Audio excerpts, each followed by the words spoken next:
how did you bridge that culture, history, like the humanization part with the actual industry and skill set and what these founders are creating and doing, you know, within their businesses? Because I feel like African founders are so broad in terms of spectrum, from a personality, culture, history, their own stories, and they're building such cool, innovative solutions that solve, and I know I always say this too, that solve real problems and have some level of purpose behind it, right? How did you bridge that gap in terms of telling their stories and, you know, support them in terms of how they're viewed from a global stage, as opposed to them being victims because we're from Africa, you know? Like, what's your view on that? Sure, that's loaded. I'm gonna ask you what's your view on it first. No problem. Like, I will tell you. Let's hear it. I feel as though often people don't really understand the markets that we operate in. That's the first thing. The second thing is that a lot of, and I'll speak specifically from the lens of the industry that I operate in, which is financial services, right? Financial inclusion for me is used as a buzzword. Access is used as a buzzword. Unless you have real experience sitting inside of an environment with your gogo who's living in a rural area that has to walk a distance, get on a bus, and then still travel for 2-3 hours to get into a city, stand in a queue for 3 hours to get that remittance from her daughter in the UK. You can't really talk about true financial inclusion because you don't understand where the problem starts. That's my first thing. My second thing is, yes, we are emerging markets. Yes, we do have high level of crime, corruption, socioeconomic issues, and all that stuff, right? So not taking away from it. But we also have talent. We have skills. Yes. We do have some level of economic activity that can be poured back into the country to better empower our entrepreneurs. We hold a lot of opportunity. We hold a lot of resources, right? We have a lot to offer as a continent. But I think from a global perspective, they often look at us as, hey, Africa is emerging. There's lots of opportunity there. So let me stick all my Western views in there without having the true context or understanding of the continent and its people. And I feel like the moment you separate those two, you're doomed. Because if you can't understand how a human being lives in a country like South Africa, which you seem to be very carded and banked and mature, fine. But we have the largest wealth gaps. We have people who are starving on the streets, people who don't have running water, any electricity. They lack human dignity, and yet we're innovating on existing services. You know, so I feel that often there is a misconception around the continent. Often, African founders do not get the same stage as those who may come from Europe or from the US, right? I feel that there is a lack of understanding which needs to be bridged with true education coming from us. You know, we have to be more vocal and stand up for the continent that we live on and also for the continent we're building for, right? In terms of what are we trying to achieve? How are we doing this differently? And I can't remember if I said this on another podcast or not, but I'm going to tell you. I was in Nairobi recently and I attended an event. A very well-known, influential person in the financial services industry sat on a stage speaking to African founders, telling them about how they need to think global. Sharp, cool. That's spicy. We're all thinking global, babes. You know, yes, we're thinking global, but we're building local because we have problems to solve here. And once we're done here, let's think about expanding. Cool. It's not that we're running an NGO. We're running businesses, right? We intend to make a profit. We're going to earn revenues, yes, but we're going to change lives in the process. So cool. We're acting local. We're thinking global. We're building, you know, according to global standards.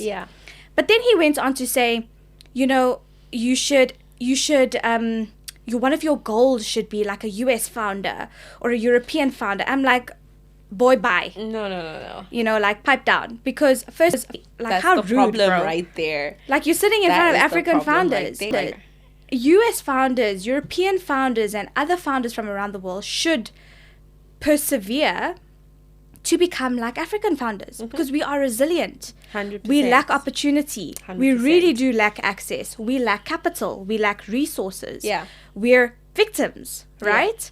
So, and a lot of the continent has produced incredible founders and of different businesses across the sector. Yeah. We've got incredible stories, Yeah. which, by the way, M-Pesa is one of them, a global phenomenon. Everybody copied us, you know, so I feel like there's a very big misconception. Absolutely. And I feel that line needs to be made very clear that we're a force to be reckoned with. Yeah. And that we have a hell of a lot to offer to the world. Yeah. That's my view. Absolutely. 100% agree with you there. I hope you got those snaps in the podcast. But I love what you said there. Like, I couldn't have thought about it any better. And a huge part of that, like how I think of it, because I know you're thinking from a fintech side, and how I think of it from a media perspective, that in the world of tech, in the world of like business and finance on the African continent, is that it's also such a numbers game. Like someone coming in, if you don't understand the jargon, if you don't understand the terminology, you'll be completely lost. And I think it's a model that's been adopted from Western perspectives, because storytelling, or like when it comes to information, like media assets in Africa were predominantly owned by global entities. It's only now that pockets of them are coming out that are African owned and African based. But still the biggest ones, like your, I don't want to name and shame, but like, you know, the big names of media organizations in the business world or financial sector are still European or internationally owned, or Western owned rather. And the problem with that is, when it comes to agenda setting, they're only going to be looking out for what is good for them, what is news to them. And there's no, if you're reading about like stats of like, 30% of people are unemployed in one country, or in South Africa, for example, cool, that's setting the tone, but it's not humanizing the problem to broader investors to understand how deep it is, and for them to be able to have empathy. Otherwise, they'll continue to look at Africa as a numbers game. And if we're not bringing those stories to light from a humanistic level within the sector, and also conditioning investors or like key players abroad to look at Africa beyond just numbers, I think that that's one of the solutions to the issues that we're facing, the way people perceive us.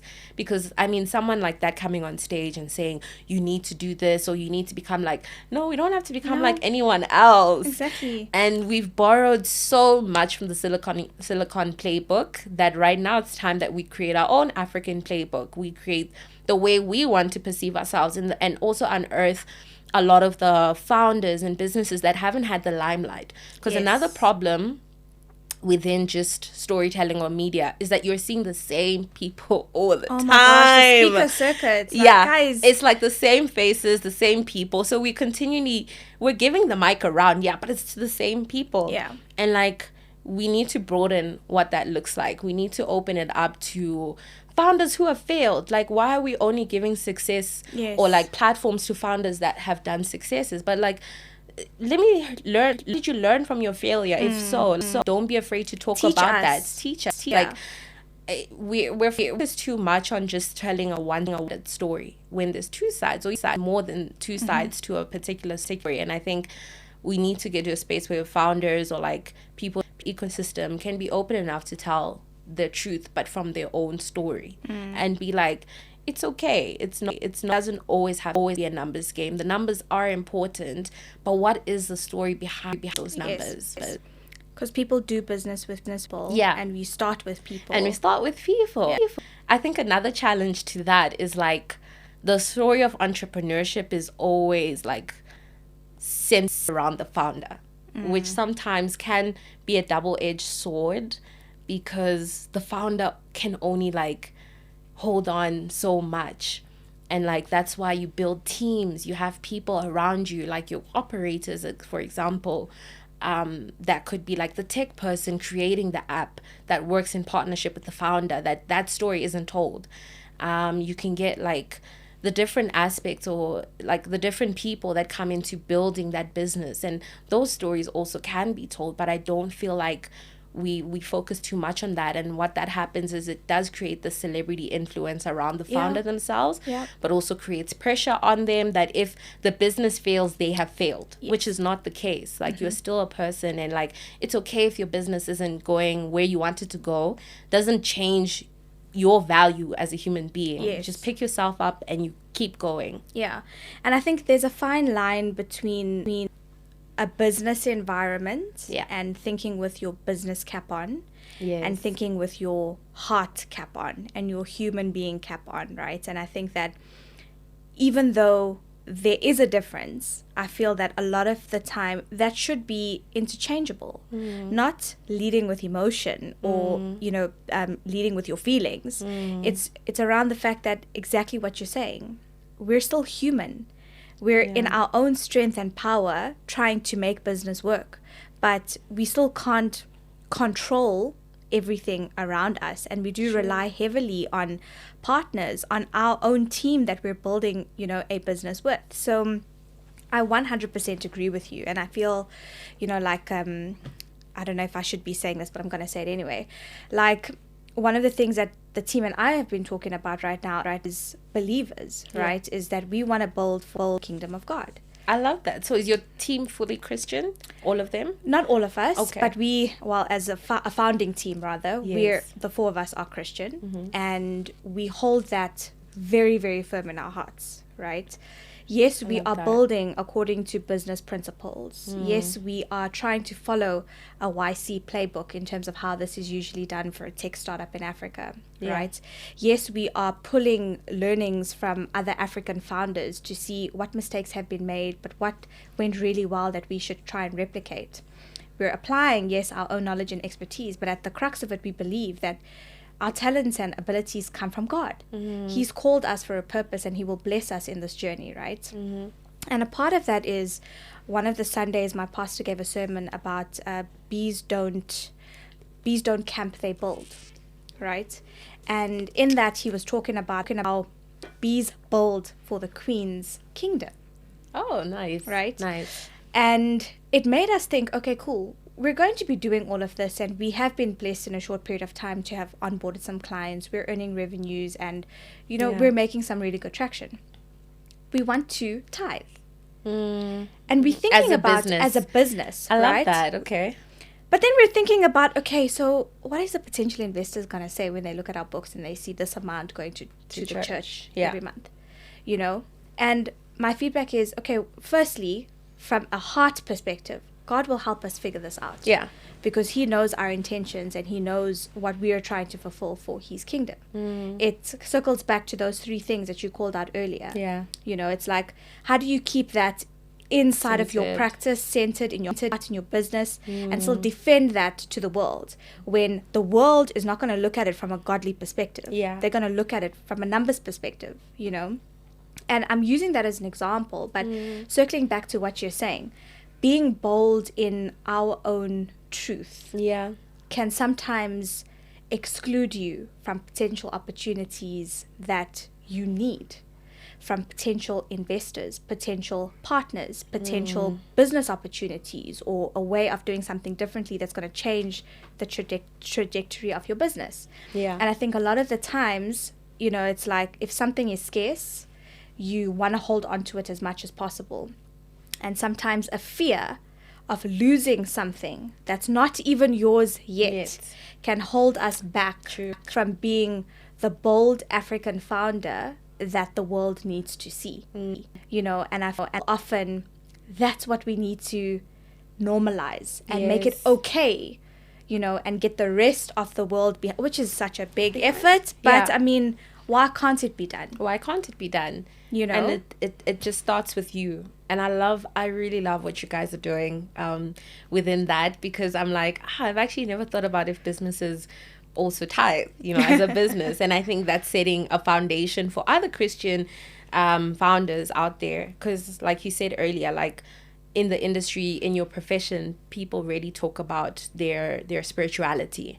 And it does play a crucial role in who you are, how you form yourself, how you form your business, and getting still keeping that aspect, but also still following in light with your religion or your Christianity, shouldn't be a choice. It should just go in hand. Like, for example, when I think about like the faith of Islam, they do business, but they also believe in their religious principles. So why can't it be the same within Christianity, where your business can be embedded within what your belief system is without having to be questioned by investors?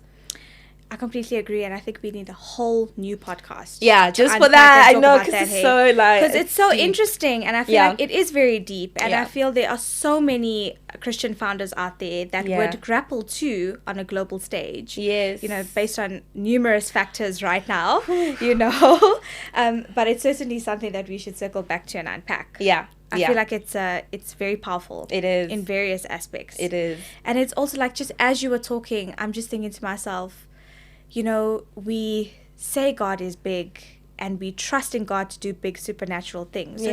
So just plow through the walls and, go break them all down, and you'll eventually land up at a place that God has designed. True. Especially for you. True. Practicing it is easier then. Thinking about it and saying it is easier than practicing it in reality. Yeah. If you enjoyed this discussion, feel free to like our video and subscribe to our channel for more insightful conversations with founders and fintech pioneers. I also really like hearing from you guys, so if you have any questions, comments, or experiences, drop them in the comments below. Click here to watch the full episode, or click here to watch another.